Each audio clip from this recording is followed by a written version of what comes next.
¿Cómo están? Bienvenidos nuevamente a un nuevo capítulo y el último de este podcast municipal Todo pasa en Providencia, desarrollado por la Dirección de Comunicaciones, donde hemos conversado sobre distintos temas en varios capítulos, principalmente hablando de historias reales, con anécdotas urbanas y personajes únicos, siempre con un estilo barrial. Hoy conversaremos de un tema muy importante y principalmente de cómo se vive el mundo desde el autismo.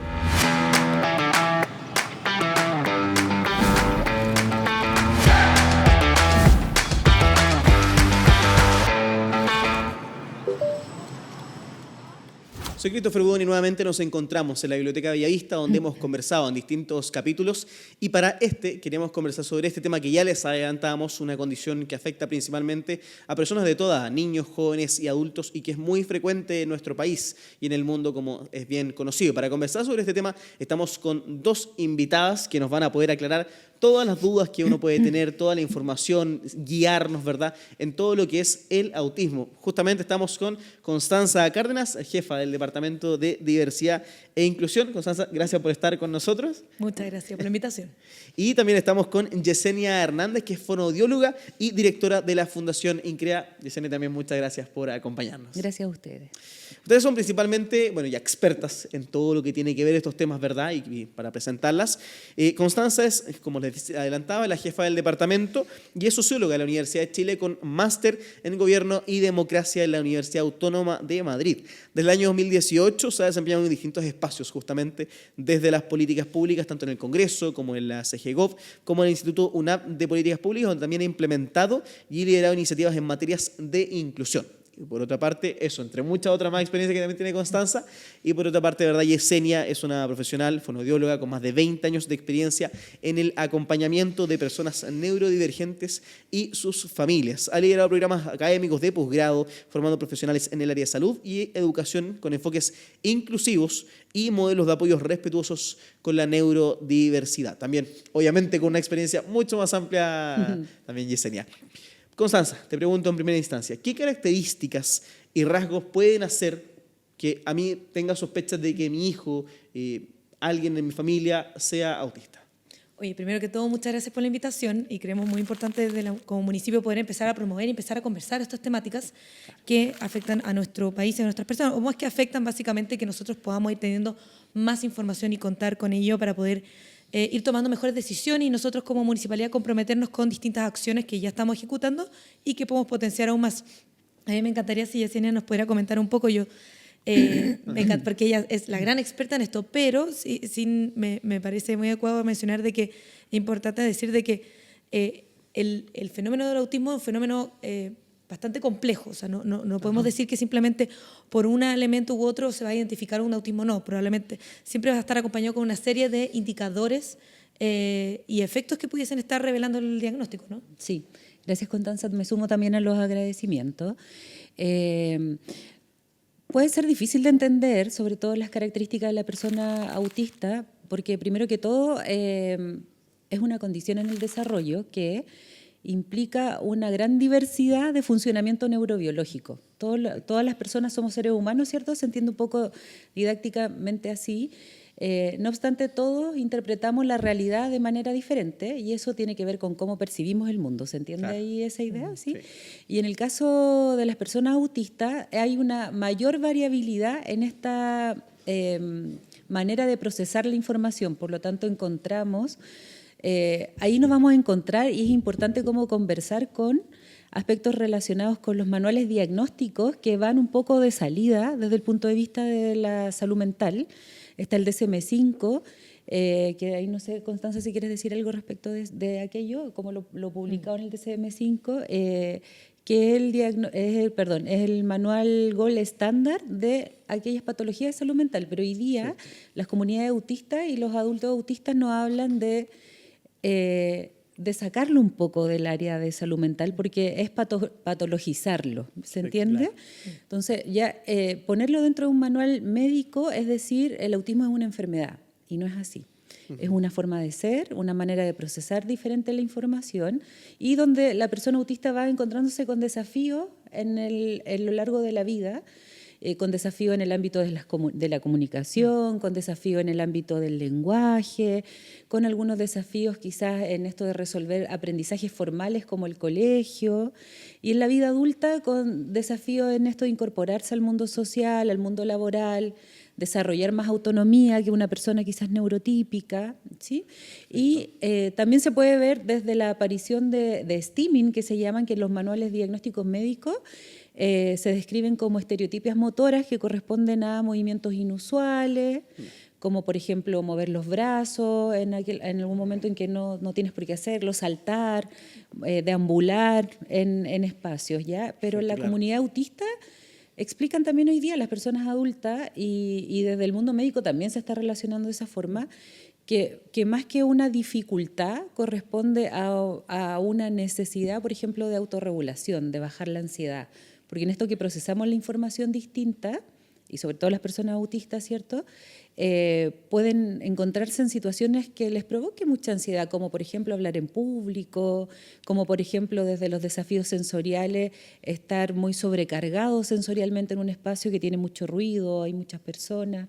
Ahí, Constanza, no sé. Son distintos rasgos al final que uno permiten ver. Claro, efectivamente hay, como dentro de los instrumentos médicos se puede decir, para generar un diagnóstico, ahí la discusión yo creo que es bastante amplia, en la discusión de cómo, si finalmente lo consideramos patologizarlo o no, pero efectivamente es como uno como persona accede al mundo. Entonces, básicamente es una forma que se accede que no es neurotípica. Y hay algunos rasgos efectivos que la literatura identifica y que un poco los distintos profesionales de la salud utilizan para diagnosticar. Por ejemplo, efectivamente hay una diada, uno que es la comunicación. Sí. En la materia de comunicación social es, por ejemplo, tener dificultades con el como contacto visual o usar menos gestos o más gestos, incluso puede ser como exacerbado, pero en el fondo es que en condiciones como regulares sociales, efectivamente se van identificando como temas de comunicación que tienden a ser, que van como, que puedes percibir como que no sintonizan efectivamente con la frecuencia, si se quiere decir, de la situación comunicacional que se está dando. Como lo que estaba comentando, poco contacto visual o dificultad para iniciar o mantener una conversación, de repente puede ser algunos incluso acompañados de algún cierto como retraso en el lenguaje y así. Entonces eso también puede ir como evaluando cuál es el grado de apoyo que va requiriendo efectivamente la persona una vez diagnosticada. Estas van apareciendo paulatinamente, digamos, llegan todas juntas, estas, digamos, muestras, ¿verdad?, en las que las personas pueden ir viendo si existe esta condición. ¿Es todo de una? ¿Es poco a poco? ¿Cómo fue? Eso va a ir dependiendo de los desafíos del entorno, pero si pensamos como en identificación temprana, en niños pequeños van a existir algunos marcadores o indicadores, como decía Constanza, como por ejemplo desde el punto de vista sensorial. Perfecto. Es como lo primero que podemos quizás observar en bebés. Como las diferencias sensoriales en relación con un bebé neurotípico. Bebés que pueden presentar molestias con el uso del pañal, bebés que si tú los mueves o los acurrucas como un bebé neurotípico pueden también molestarse, presentar llanto o mucho llanto, muchas horas de llanto en el día, que quizás les moleste la luz y eso también aquel bebé que es muy irritable, que uno lo ve como que se irrita muy rápido, puede considerarse como una diferencia sensorial. Y al contrario, también aquellos bebés que son muy tranquilos, el bebé muy pasivo, ese bebé ideal, también puede estar respondiendo a desafíos o a diferencias en el desarrollo sensorial y podrían ser los primeros indicadores. Y en el ámbito de la comunicación, se espera que los bebés tengan contacto ocular desde los primeros días o meses de vida con la madre, sobre todo al alimentarlo. Y si uno entrevista a mamás de personas autistas, quizás podrían llegar a referir que era el bebé que tú lo amamantabas y lo mirabas, que se provoca ahí un contacto ocular y de apego, ¿cierto?, de vínculo importante, y el bebé no mostraba interés mayor por mirar a la madre, por ejemplo. Claro. Hay distintas, digamos, sospechas, entonces las que uno puede ir, digamos, avanzando poco a poco. Y para llegar justamente al diagnóstico, hemos conversado, ¿verdad?, que hay un tratamiento, o sea, hay un diagnóstico que se llama test A2. Sí. ¿En qué consiste, Constanza, si no puedes, si tú manejas, ¿verdad?, la información, en qué consiste, de qué se trata, cómo funciona? Este test, ¿verdad?, que es bien conocido y que se realiza habitualmente para claramente diagnosticar a una persona como una persona autista. Mira, claro, ahí antes de entrar bien en helados, yo creo que es relevante mencionar de que efectivamente el diagnóstico, este instrumento es un instrumento que si bien es bastante como validado, es gold estudiado y es como un estándar que dentro de los instrumentos como el instrumento certificado con mejor validez que tiene actualmente la ciencia, pero efectivamente no nos podemos quedar únicamente con el resultado de ese test. En el fondo, ese test viene a apoyar un diagnóstico previo que va identificando profesionales de la salud pertinente a la temática, digamos. Y este test, particularmente, como lo comentaba, efectivamente intenta evaluar temas de esta diada que comentamos, ¿no? Temas de comunicación, interacción, juego y este tipo más conductual de conductas, por ejemplo, exacerbadamente repetitivas, por ejemplo, u otro. Entonces, es como un set de instrumentos que finalmente te permite dejar como revelar ciertos indicios, pero siempre tiene que ir acompañado de una evaluación muy integral. Por eso el autismo no es una cosa que uno pueda entender netamente como y ahí yo creo que ahí ya me voy a lanzar un poco, pero Lánzate. sí, pero ahí está el error o creo yo, pero esto ya creo que podemos tener distintas discusiones, pero patologizar es difícil. el autismo precisamente tiene esa complejidad que es finalmente cómo uno accede al mundo y que esa forma de acceder al mundo no necesariamente tiene que ser un estándar. Y ese estándar, obviamente, para ir identificando un diagnóstico de autismo, por eso no es tan sencillo.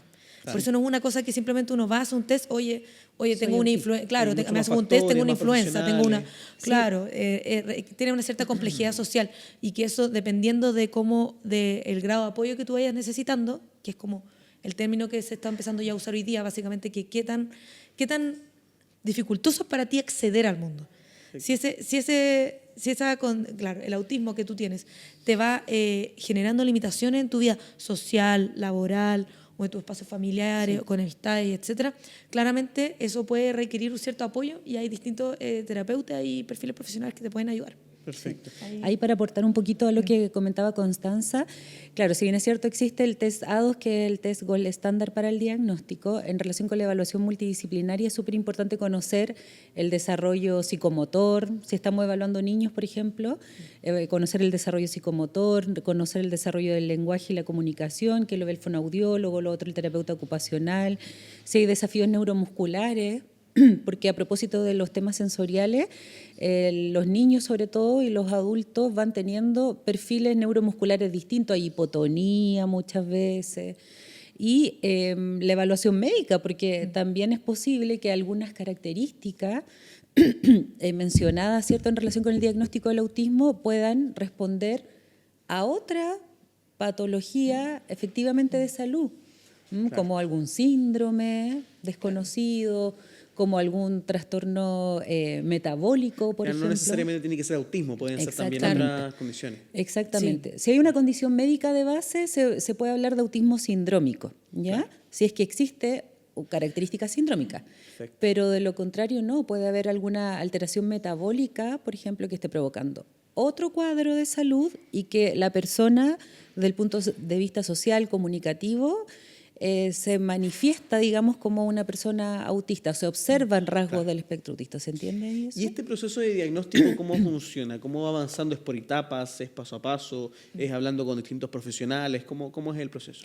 Sí, ahí es importante la responsabilidad de los equipos también, porque hay factores que son bien fundamentales. Uno, si la evaluación está bien hecha o no, para decirle un poco a la comunidad y que se entienda así, porque hoy día, claro, hay muchas personas que evalúan y se hacen saber como expertos en autismo, no obstante, la experiencia que tienen trabajando con personas autistas puede ser muy poca. Ya, claro. Y entender la diversidad humana es súper complejo, y entender el mundo social es muy complejo también. O sea, el entorno y todo lo demás. El entorno, claro. etcétera. Y entender la conducta es muy compleja. Entonces, hay que acudir idealmente a profesionales que ya tengan alta experiencia, ¿cierto?, en trabajar estas temáticas y que no se lleguen a confundir, porque podría ser súper fácil hacer un checklist, como hablábamos antes, ¿cierto? Así como, sí, aparece esto, pero eso hay que hacerlo cuadrar con la historia de vida de la persona. Claro. Porque pueden haber cuadros de salud mental, que también está dentro de la neurodivergencia, no sé, en la adolescencia, por ejemplo, que aparezca una ansiedad muy compleja en un adolescente y que aparezca en stimming, estos movimientos estereotipados, que de pronto se aísle un poco más. Y si eso no pasó en la primera infancia, hay que determinar si es autismo o no, porque las características se presentan desde el inicio del desarrollo. ¿Me explico Claro. con eso? Sí, totalmente. Sí, porque al final son procesos, lo que vamos entendiendo, ¿verdad? Son procesos que hay que ir siguiendo paso a paso. Exacto. Al final acudir a varios profesionales porque pueden haber otras condiciones también que no necesariamente es autismo. Exactamente. Claro. Pueden haber características, como yo decía, que sean temporales.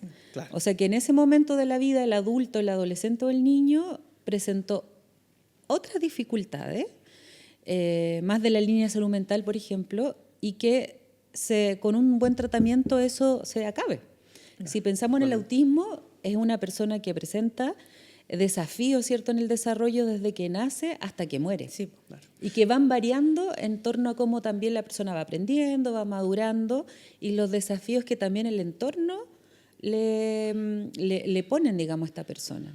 Perfecto. Constanza, hay una duda que nos ha llegado de algunas personas, ¿verdad? Que nos han preguntado, ¿todas las personas autistas necesitan medicación o no siempre? No, para nada. No es en ningún caso no es en ningún caso necesario. De hecho, la medicación, como te comentaba, por eso es importante hablar de como el grado de apoyo que requieren. Porque muchas personas con autismo pueden, o sea, a pesar de que tengan esta como brecha o una forma distinta de acceder al mundo, no necesariamente eso va a generar un impacto en algunas de estas esferas como sociales que son vitales en el desarrollo de las personas. Claro. Llámese el trabajo, llámese la escuela, las amistades, la familia. Pero cuando esto se ve perjudicado, efectivamente sí se recomienda apoyo, y muchas veces también eso va acompañado, por ejemplo, de estrés, angustia o síntomas de salud mental que efectivamente con medicamentos uno puede ir apoyando el proceso de ir regulando. Perfecto. Porque básicamente yo creo que aquí la clave es el proceso de regulación. O sea, el concepto de regulación en estos casos es relevante. O sea, a mí me puede tener dificultad para acceder a ciertas instancias sociales, pero muchas personas tienen mucha dificultad en poder regularse frente a esas situaciones o estresores, por ejemplo, una presentación o alguna situación en la que genere como un cierto estrés social. Eso puede generar una dificultad y eso podría verse beneficiado acompañado de medicamentos. Perfecto. Pero también de terapia. Yo creo que aquí la terapia se vuelve vital. Sí, el acompañamiento... ¿Puedo?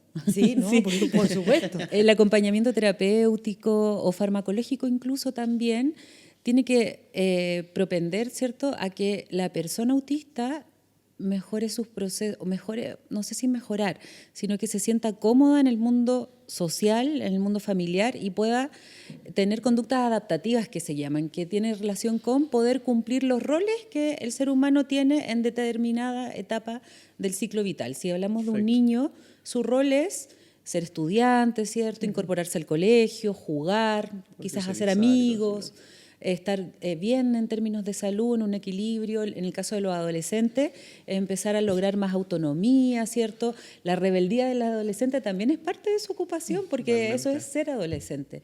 Ya cuando entramos a la vida adulta, quizás incorporarse a la vida académica, universitaria, el adulto ya se moviliza de manera autónoma, esos son los roles, tiene quizás pareja, novio, novia, ¿cierto? Después puede casarse, puede que no, pero esto relacionado como con las decisiones que la persona toma ya en la vida adulta, que es la autodeterminación y cómo puede decidir en su propia vida, es como lo fundamental. Totalmente, Y si claro. eso está siendo obstaculizado por algunos síntomas del autismo, ¿cierto? Es importante quizás acudir al médico, al psiquiatra, al neurólogo, y poder evaluar si es necesario algún fármaco para disminuir, ¿cierto?, aquellos agentes estresores más desde el punto de vista neuroquímico que están imposibilitando a la persona en poder ejercer sus roles en la vida diaria. Igual que lo importante también es que la persona, cuando una vez que se le diagnostique autismo, en caso hipotético, no está sola, o sea, tiene una persona cuidadora, está su familia, Claro. y ustedes como diversidad también tienen varios programas para acompañar, ¿verdad?, a las personas cuidadoras, a las familias en todo este proceso, que es la etapa previa, el proceso de diagnóstico, el proceso que ya se dice que es autismo o otro. Igual ustedes tienen varios programas que consisten en apoyo. ¿En qué consisten? ¿De qué se tratan aquí en el equipo de diversidad? Perfecto. Mira, nosotros desde la oficina, o sea, del Departamento de Diversidad e Inclusión, contamos con una oficina de discapacidad, una oficina que ya lleva muchos años funcionando y que muchas familias de Providencia han confiado en el trabajo de los equipos profesionales. En los últimos años hemos ido detectando un aumento de personas con autismo que requieren apoyo y terapia para el acompañamiento en la incorporación más social e inclusión social. Entonces, en este caso, nosotros hemos desarrollado, primero que todo, tenemos un equipo profesional muy power. Tenemos terapeutas ocupacionales, fonoaudiología, kinesiólogos y psicopedagoga, por ejemplo, que en el fondo va generando como un equipo multidisciplinar, que son los típicos perfiles terapéuticos que suenan al momento de hablar de autismo.